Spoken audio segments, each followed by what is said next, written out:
I do think that as a chief people officer, I am in a way responsible, but I'm more responsible to make every single person feel that they are responsible and the power is in their hands. That's my key job. Practices and things I can do to enable others to feel the responsibility and feel the freedom and feel that's in their hand. And once people recognize that, this is where I think it becomes an actual culture. When you do some core therapy work, which is really around who you are as a person, then it will suddenly impact every bit of your life. Candidates and employees, they like joining the storyline that has an overlap with their own storyline. And here we go. Matyas Tamasi-Carvalho, welcome to Never Mind the Job Spec, the podcast. Thank you for joining me. Oh, hey, Glenn, thanks. I feel like a rock star with this mic. I think the beauty of this is it feels like a continuation of our conversation, because obviously we met for breakfast this morning and we started, kind of exploring some of the things that we wanted to talk about. And then I kind of realized that there's probably one thing that I wanted to kickstart with, and then the conversation takes its course, right? It's as simple as that. I'm just missing the coffee. Yeah, a nice little caffeine kick, as it were. So, I mean, look, we will come to InPlanet naturally, because that's your current role. You're head of people and talent there. And I think there's a really important mission story around InPlanet and why you're there, why you joined. But equally, I'm interested, as I said to you before, around perhaps what I might view as a bit of a kind of catalyst, or maybe an opportunity that offered perspective earlier in your career. And that was the Congressional Internship Programme in Washington, D.C. Now, we kind of touched upon that in the conversation beforehand, but I was like, that's super interesting. I wonder what your experience of that was and how it might have informed your worldview, career view. So yeah, I think if you look at my CV, it has a quite interesting few little bits, and you might wonder, what did I do in Washington, D.C.? Yeah. I think what was that I was a Hungarian boy with a big American dream, that I wanted to just get out there. I've never been to the States. And, in anywhere else in the world, but in Eastern Europe, we always like, oh, wow, that must be amazing. Back then, I was considering getting to diplomacy or becoming like a serious person with a serious responsibility. I got to apply for this great scholarship and then bought me the tickets to Washington, D.C. Amazing. That's so cool, because we were chatting and you sort of said it. One day you were kind of in a restaurant, kind of basically, kind of doing a quite straightforward job.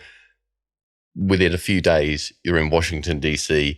with the prospect of going to the House of Representatives and kind of really engaging with the kind of US political system and the framework. It just seems so immense and complex.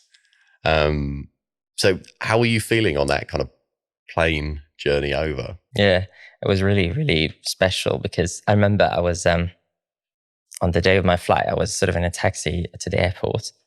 And I recall that some of my clothes were still smelling a bit like the restaurants, like all that oil. Literally. And those friends who know me, I like making this Hungarian food called langos, which is like sort of a donut that you deep fry it in oil. That's sort of my signature food. And we sell a lot of that in the restaurant. So I think that has become this langos, which is like, let's call this salty Hungarian donut, become the symbol of the hard work, the working class, just to really get ingredients, prepare, and give it to people who are hungry, which I think is a beautiful mission. And then I flew to the US to be part of this Congressional Internship Programme, which is, it has some public policies here, it has some lobbying in it. It's clean in DC. You're in the same building with Barack Obama, sometimes.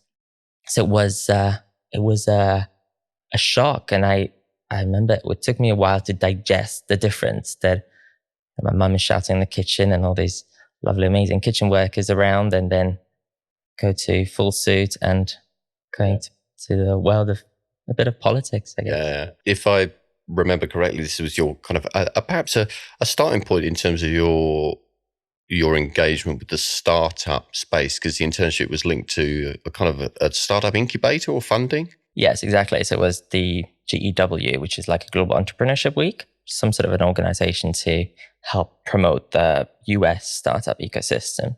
And back then there was a work stream around university students and their ideas. And I remember I was one of the first filters. So I had the chance to filter these startup ideas and say whether it's a yes or no. Obviously, I only disqualify the ones that were really not that great, or they did not invest too much time in the application. Yeah. And it was connected to the Congress and sort of lobbying and trying to get some money. And there was also a Hungarian congressman back then. It's a great thing. And it did allow me to have an idea of a startup ecosystem in the US, which was quite eye-opening because I've only been exposed to the one in the UK and Hungary. Well, when I kind of think about, when all of us kind of think about the US and the startup ecosystem, how many now global businesses have come out of that kind of ecosystem? So, kind of Silicon Valley and the whole kind of San Fran set. And I'm always interested because obviously it was linked around kind of funding. What kind of numbers were these kind of startups trying to secure? What kind of, sort of scale of funding were they trying to access?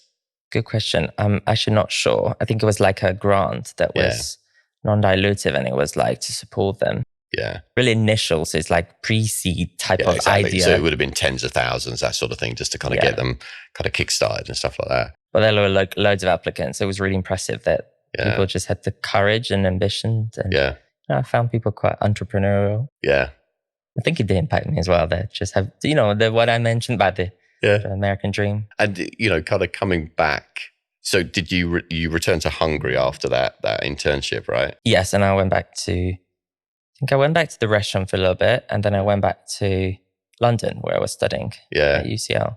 Just on that point around, kind of the internship, the US, did it immediately impact your view on what you wanted to do? Now, obviously, like you said, you were in UK, you're in kind of education. Did it, plant a seed of, okay, this is the path I'm going to take now? I think, yes, it helped me with my awareness, but this is the path I'm not going to take. So it was equally beneficial. Bit more public setting. I went to some political events, and some of the key leaders of the current Hungarian government was there actually, and giving a lecture, and had the chance to ask questions. But I was also exposed to how slow things can be, and how little of a tiny bit of a drop of something I was in the ocean. And it was amazing, it was valuable. Thanks to all those people. I still thank those two brothers from Argentina who were sort of the sponsors in a way from this course. And it was lovely, but it was not for me. So then I narrowed down that, okay, next one would be a bit more private sector, a bit more dynamic. I really get my teeth into something. Yeah. So there's an interesting piece there that you just mentioned around impact. And for people that know you, they know how important impact is to you. And it, again, links to the sort of, I guess, the journey coming up to InPlanet as well. But with regards to the sort of private sector element, you bounced into, kind of global brands, etc. What did you want to get out of those experiences? Because you dallianced with, you started to see the sort of startup ecosystem. You've experienced like big government, and then you've decided, actually, I'm going to go into the sort of slightly corporate sector now. Yeah. What did you want to achieve by, entering into that world? What did you think it would give you? I would say back then my percentage of self-awareness was still relatively low. So I would say that I was following a lot of dreams of others, or things that are in the book.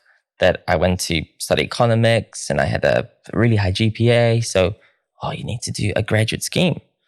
One of these fancy traditional pathway. It's, so many people have gone through that route. So it's kind of like, it's not, it's not a negative thing to want to choose that particular route. Certainly if you're, scoring really high GPAs as well, right? Yeah. But back then I didn't know that whether it was really authentically me, or is my impact there, or it's just I'm doing something because it's prestigious, or it'll give me valuable skills. But to answer your question, what I was hoping for is some type of growth. And I thought I might really fit in to that corporate world. So I applied to these best graduate schemes, and I got into ABInBev, which is a wonderful, big, huge brand. Yeah. And I got into like a sort of graduate scheme leadership program. So I could have like different placements in different countries. Amazing. And grow. And I started in the Czech Republic. So I traveled all the way back to Eastern Central Europe. There is a theme here growing, which is that exploration, right? You have Exactly. no fear about going to different countries. You have no fear about kind of the travel for that experience. So I think there's definitely that kind of that initial kernel of, where do I need to go to get these experiences? And I'm not going to restrict myself from a geographical perspective, certainly first and foremost, to try and secure these opportunities. And I think that kind of, again, there's so much value in just being in those kind of environments, different countries, different cultures, kind of understanding how, business operates outside of Hungary and the USA exactly. and the UK. You know what I mean? Yeah. But there is that kind of point where you've gone through the corporate process and then you've started to look at the startup world. And I wonder whether there was something linked to, you mentioned the sort of big government, how slow it moves. Corporate world can move quite slowly as well. Exactly. And did you want to speed up the tempo of your experiences a little bit? Was there something in that? Yes, as I gained more and more confidence and I became more aware of who I am, I wanted to make an impact and a change. And as you said, I was quite courageous early on to try different things. So I would put my hand up that I didn't know who I was and what I wanted.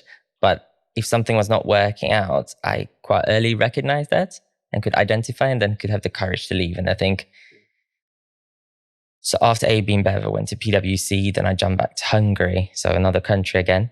And by that time, I had really the awareness that it's just, I really need to make a difference and I need to join and try a small organization.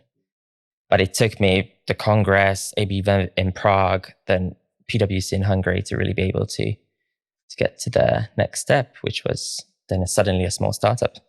There is still equally within that, with ABInBev and PwC, obviously management consultancy. I think you're country manager for ABInBev, I was in a graduate scheme, like a leadership program. But then I was also co-founding a startup while I was at uni. Right, yeah. In London. So at that time, that probably gave me a bit of excitement. And then I got thirsty. So I had the exposure. Actually, as you're saying it, probably that was a catalyst. It's just there's obviously a change when you start to move into that kind of more people space. So I just wondered at what point or what informed that change. Because, I mean, with your kind of educational background, you could have gone into the sort of finance ops strategy, but there's clearly a choice to go into more people talent. I just wonder at what point that became the choice, the next step. I remember when I finished PwC and I got this job at IKAWA, which is like a coffee tech startup. I got a sales job there because I had the background in management consultancy and economics and some business and Washington. And so I was really qualified to do a great sales job. And I love the product, so let's do it, I said. But back then I already knew that I was really interested in people. And I think the first thing was that I got a lot of positive feedback around some of my interpersonal skills and stuff.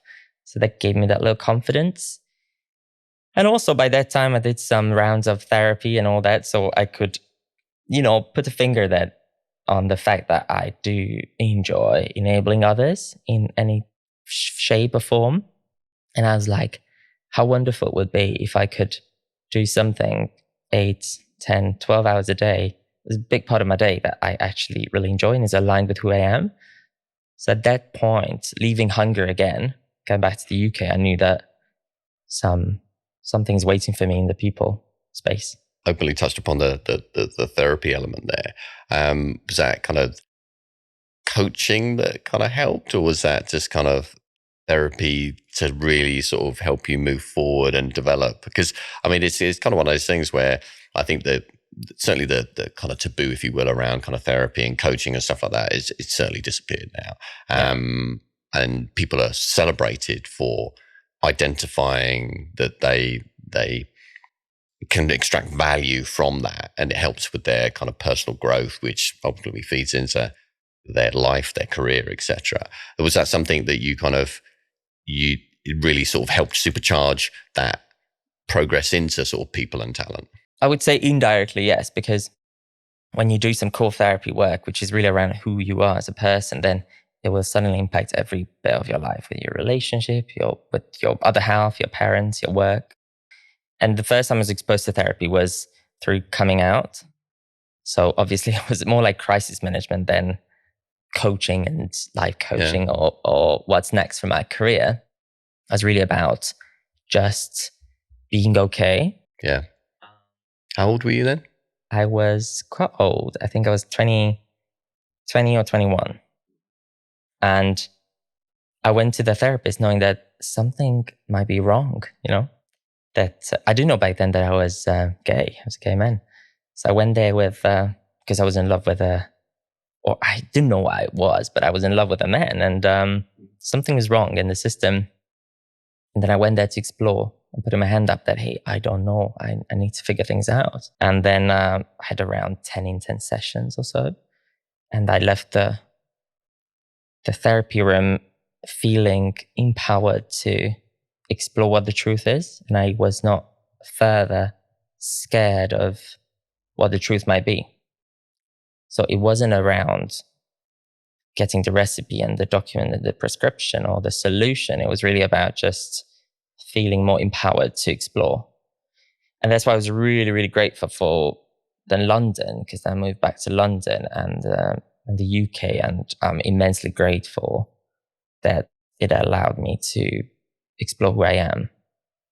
And to answer your question, I think that then indirectly did contribute to my sudden growth in my career, or sudden growth in everything in my life, because suddenly I became who I was and who I'm meant to be. Well, thank you for sharing that. I know that, we spoke about it, didn't we, over breakfast, that certainly Hungary is a very conservative country. And, you said something there in terms of you were perhaps felt there was something wrong with you because the way you were feeling didn't align to maybe the social references and context that you'd grown up in. But I think it's brave, or is brave of you. And I think it's a really positive step that you at least wanted to try and seek a kind of conversation around. It didn't feel so wrong that you felt you needed to suppress it.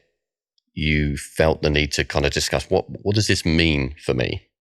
And I think it's really beautiful the way you kind of describe, how you came to the truth of you, who you are. Yeah. I think that's a really beautiful thing. Yeah. And it does feel great, especially in retrospect, because it was surpassed for regressed and everything for a long time, because I don't think I've ever met like a model or a gay man, especially in the countryside of Hungary. So it was a bit different and foreign.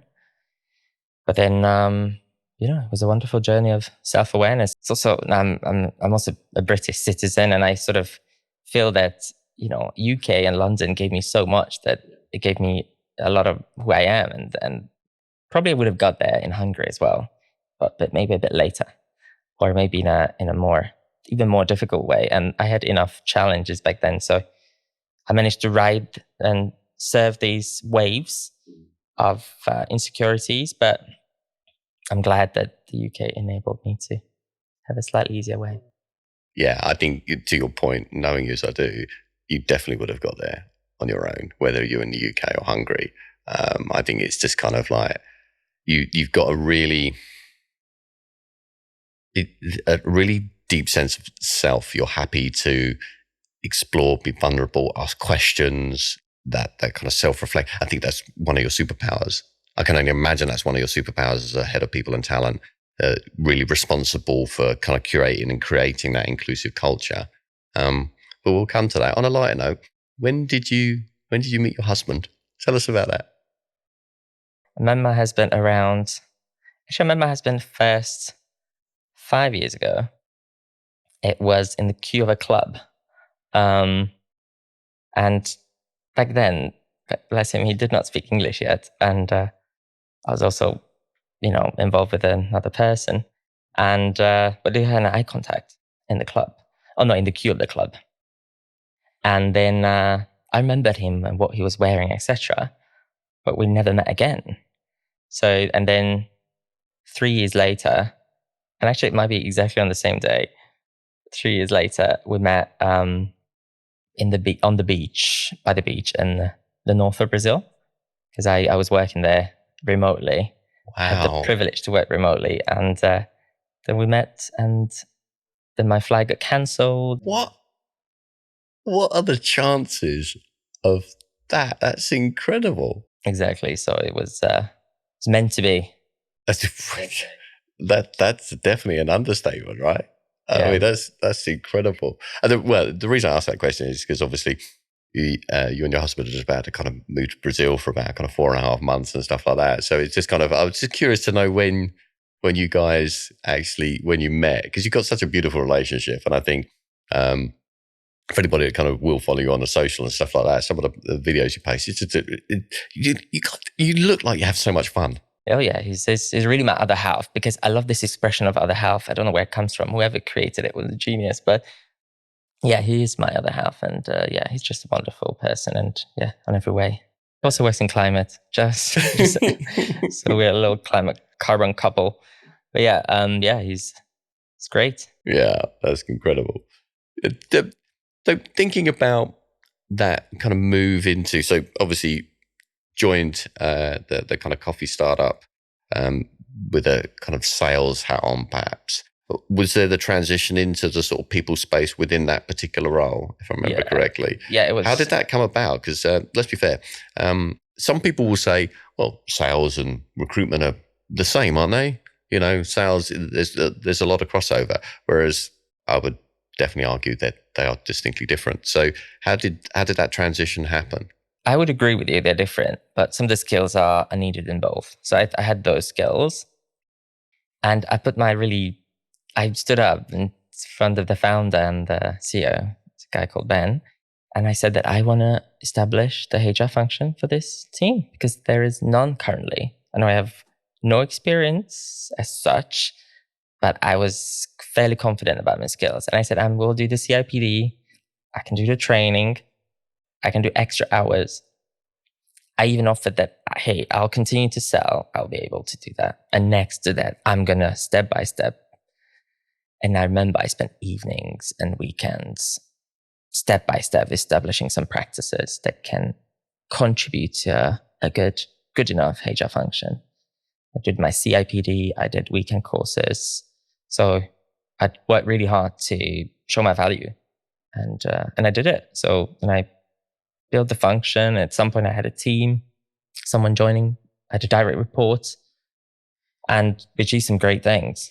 Obviously, it started with a lot of recruitment. That was the easy sell. But then we got into the OD and effectiveness and employee relations and all the jazz.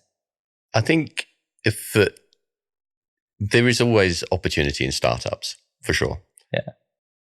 And you make reference there to confidence that you could build that. What did you envisage you were building at that time? What did the kind of people, talent, culture function have to look like in your mind? It was a small startup in coffee. It was sustainable, has the technology aspect and also the sustainability aspect. And initially, I think my first goal was to really establish a strong recruitment function to get the best talent in coffee, because I really thought we had the opportunity to stand out in the world of coffee, because it's still an emerging industry, fairly new market, but it's attracting more and more talent. And I wanted us to be a company that is worth talking to, looking up to, create a culture where people can be themselves and happy. And kind of promote that mission. Because again, you mentioned that kind of that impact element. Yeah, exactly. And when you were thinking about the culture and the values, can you recall what influenced your thinking at the time? How you were going to look to kind of shape that?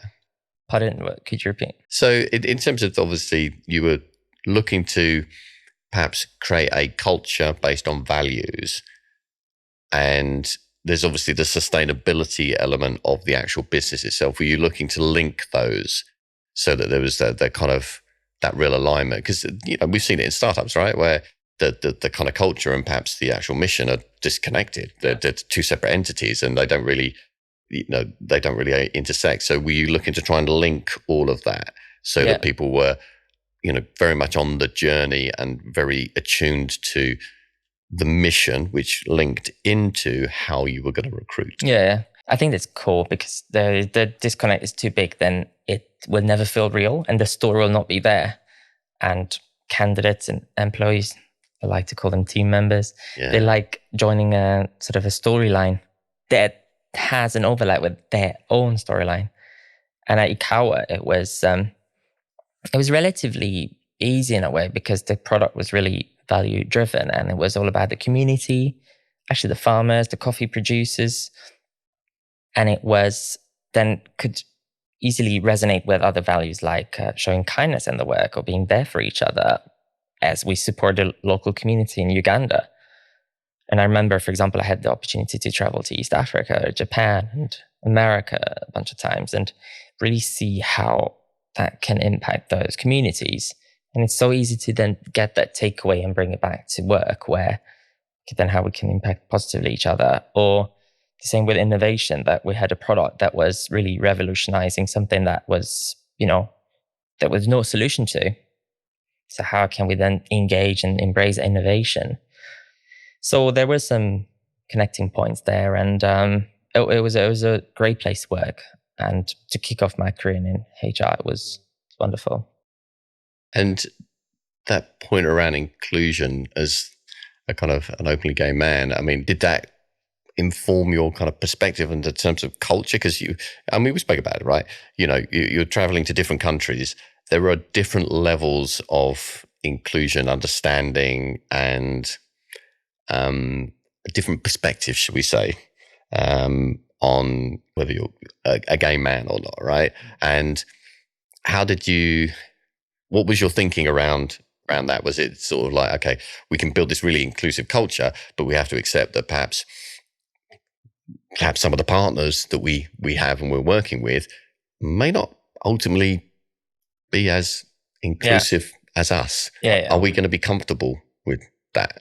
There's always that kind of, not trade-off, but realization. Yeah, and there's a conversation always in your head and with all the other people. And I guess it is a very key principle topic for us people, professionals, and also for us as individuals. And in my case, a lot of my learning was through personal situations, which then I managed to, or I'm trying to bring it to the workplace. So, we're talking that early on in my personal life, I've been exposed to difference.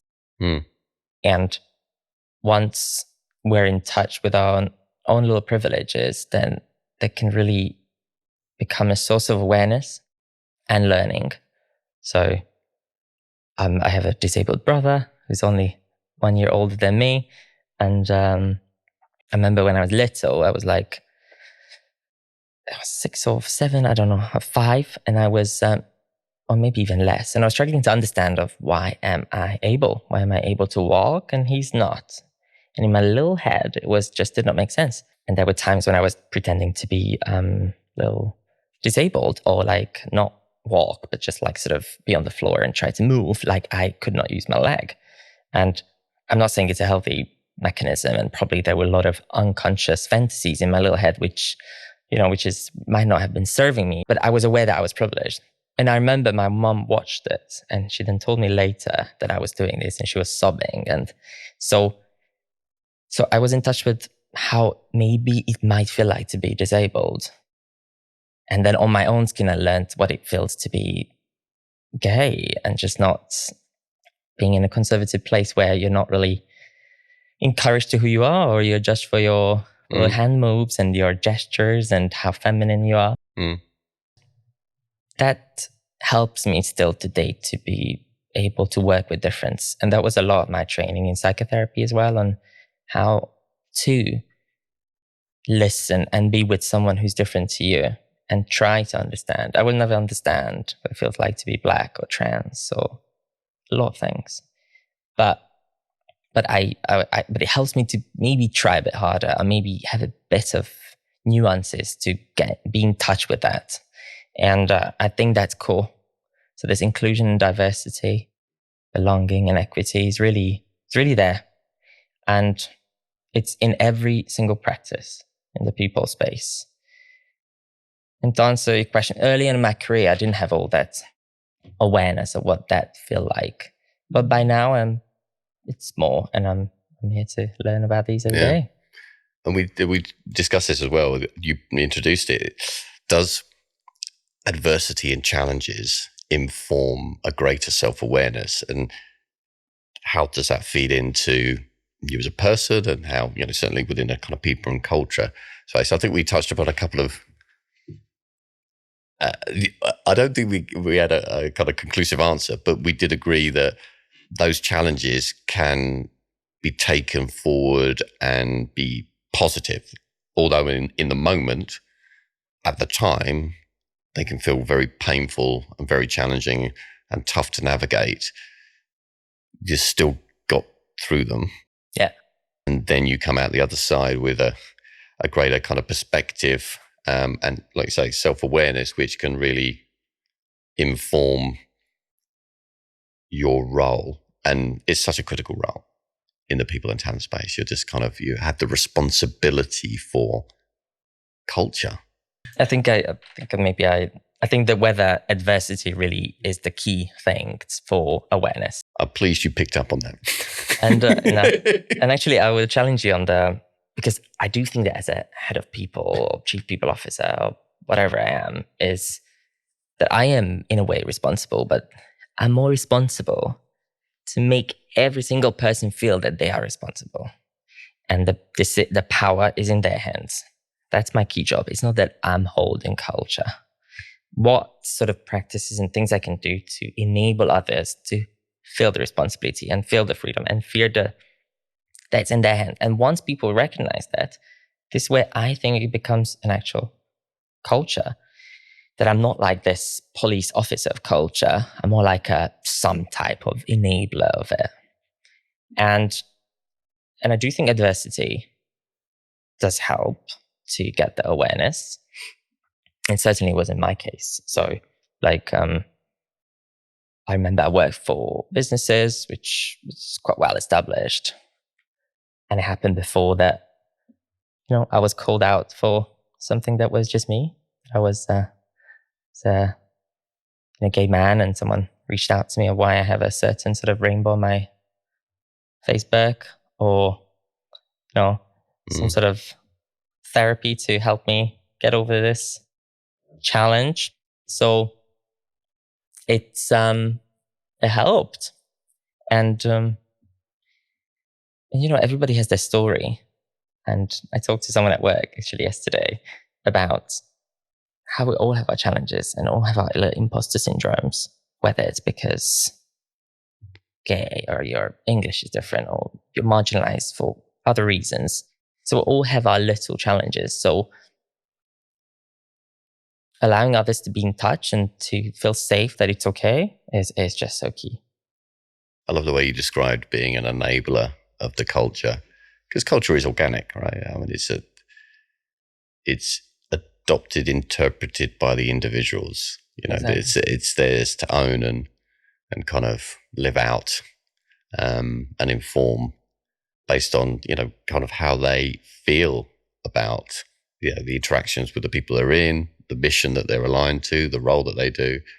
It's a great way of describing it. And you touched upon obviously the experience of being in working environments where there wasn't that level of inclusion, and almost questions, why are you doing this? Why are you articulating yourself in this way? Why do you feel the need to have a kind of rainbow banner on your Facebook page? And it's just kind of, I think that it's an important point to make, that as far as we feel we've come in terms of kind of inclusivity and building better, healthier work cultures, it is still dependent on us continuing to do that, and continuing to realize the value in that, and continuing to hold people to account when they're not. You know what I mean? Yeah.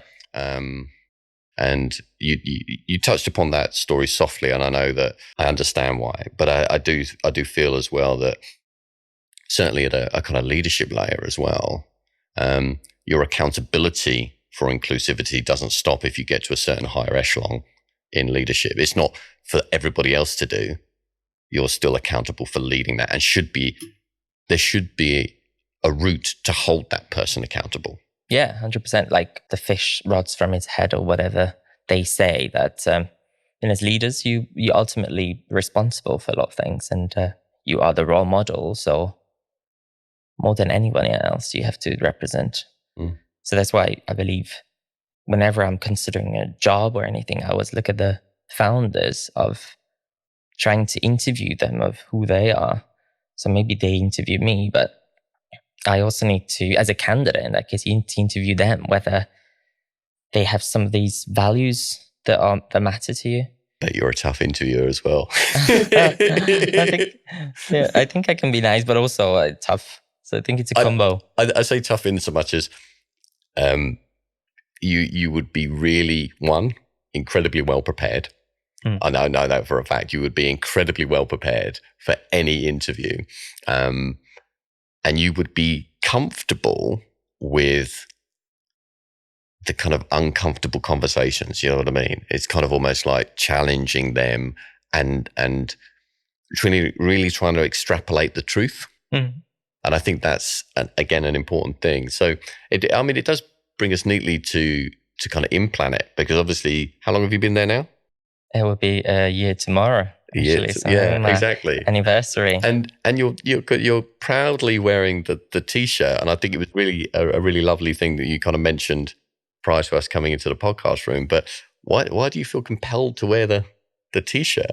Yeah, exactly. So, because my signature color is pink, and it would have gone really nicely with these jeans. And it's also carnival, so I had a similarly colorful shirt like yours, and then I knew I was coming to this podcast, and I don't know what to expect. Right? Is it about my personal story, the InPlanet story?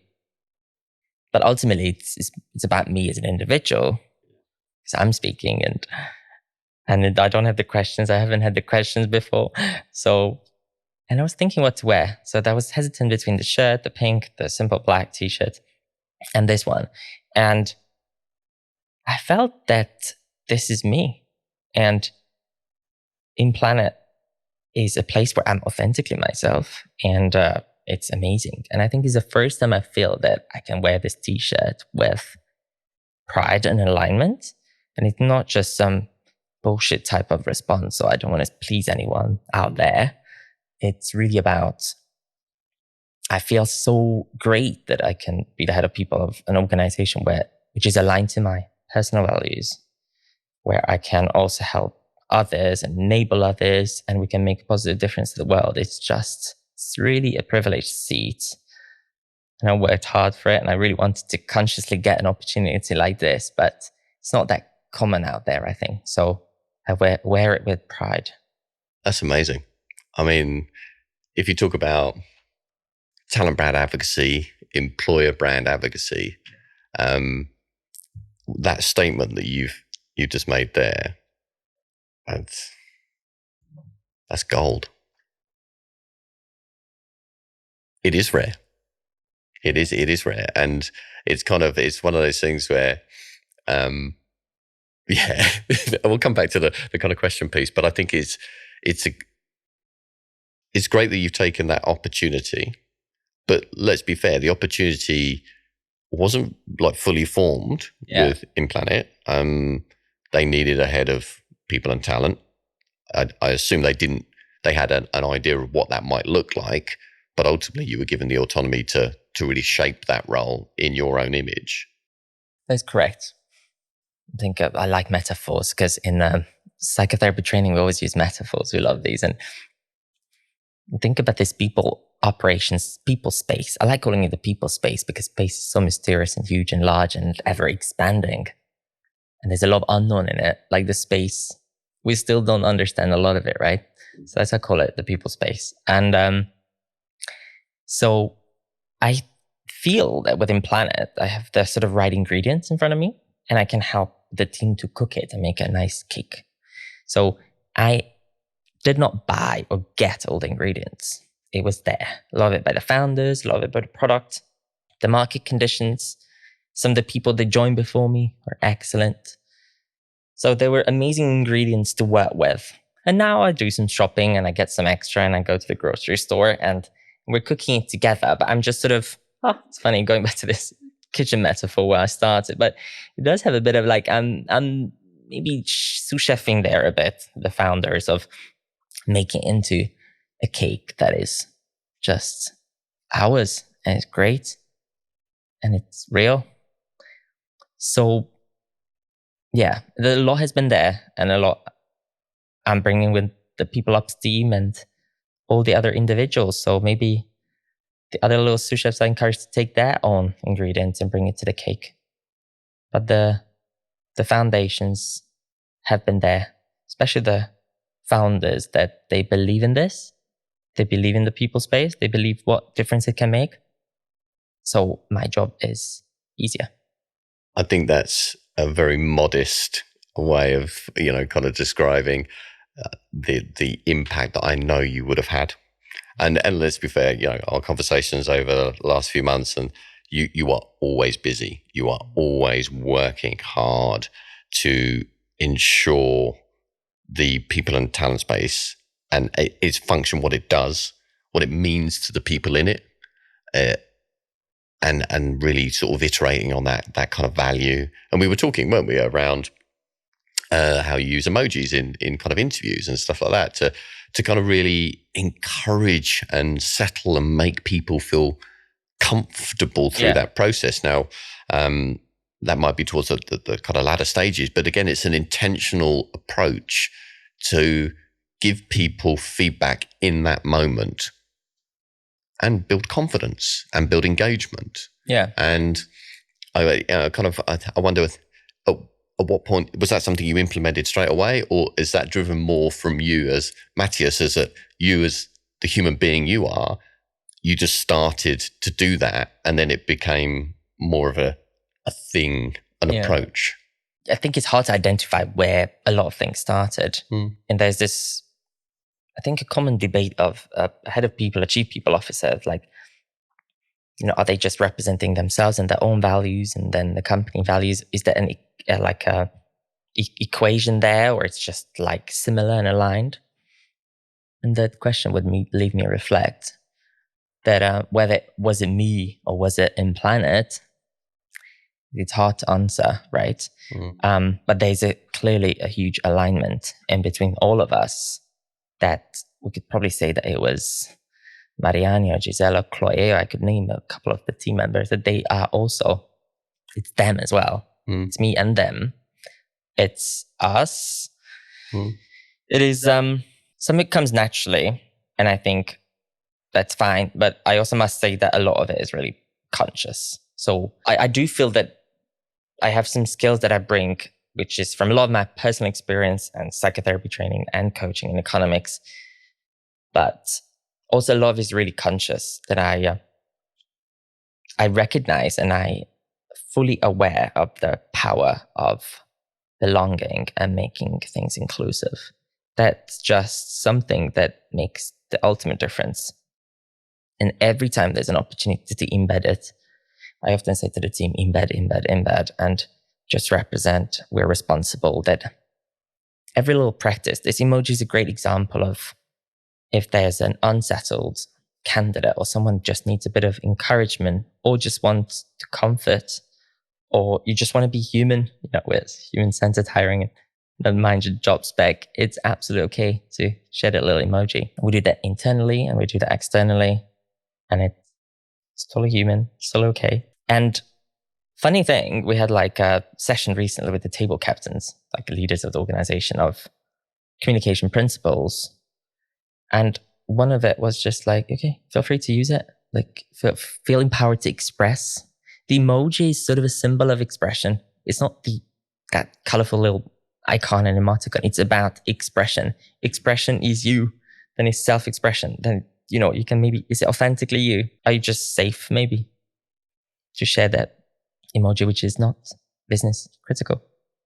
I love that. I love the full cycle element of it, and how, yeah, that to your point, it's an expression. It's not, oh, somebody sent a heart emoji, somebody sent a smiley emoji. It's an expression, a conscious attempt to connect. Yeah. Exactly. Especially when you're a fully remote business, that's best moments is when we because we work with farmers, our partners, and a lot of our team members are on the ground doing the field samples, and they work super hard on the sun, and they really share daily or like weekly a couple of times, like pictures of where they are and how they are, and it's just a bit unapologetically themselves and their work, and it's raw, it's fresh, it's real. And every time we have the opportunity to do that, it's just wonderful. Connects, you belong. And the thing is that it's such a simple thing. And how can you create a culture and set up people practices that these simple, valuable things don't disappear? And that's the challenge as we scale, how to maintain that, because we cannot take it for granted. If we hire 20 more team members and we get to 50, what's the guarantee that people would get it? And that's when people practices come in. Consciously designing pathways and functions within the people space to enable that to remain there. And once we find something that works, whether it's a town hall practice or a lot of things at InPlanet that works just beautifully fine, how to keep that and not try to reinvent some wheel again. Just work on the things that work and embed and practice. That is a perfect way to end the podcast. Matyas Tamasi-Carvalho, thank you so much for being a guest. It's been amazing to chat to you. Oh, thank you, Glenn. Thanks.